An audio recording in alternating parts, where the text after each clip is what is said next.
নতুন ভাবে জীবন শুরু করতে চলেছেন সানিয়া মির্জা। শোয়েবের স্মৃতি রেখে আর বাঁচতে চান না সানিয়া। এবার তাই নতুন যাত্রা শুরু করলেন তিনি। তবে কি নতুন কারোর সঙ্গে সম্পর্কে জড়াতে চলেছেন সানিয়া?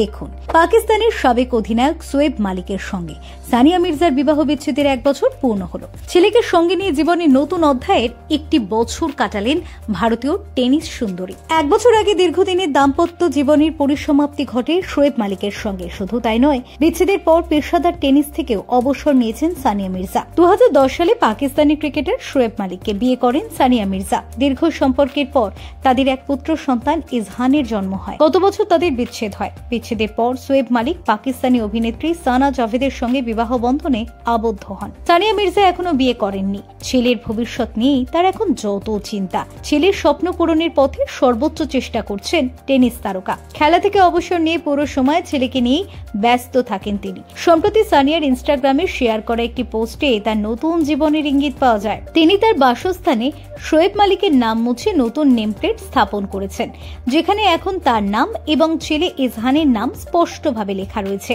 বিচ্ছেদের পর থেকেই সানিয়া দুবাইয়ে থাকেন।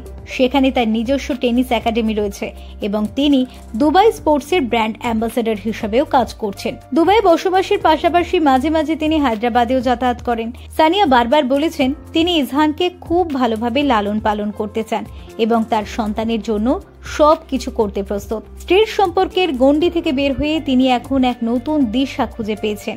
এখন তার একমাত্র লক্ষ্য নিজের সন্তানের ভালো থাকা এবং এক নতুন জীবন শুরু করা। তিনি নিজের একাডেমি পরিচালনা করছেন, যা তরুণ টেনিস খেলোয়াড়দের জন্য এক বড় প্ল্যাটফর্ম। দুবাইয়ের মতো শহরে বসবাস করে সানিয়া তার কেরিয়ারের পরবর্তী ধাপ নিয়ে খুবই আশাবাদী।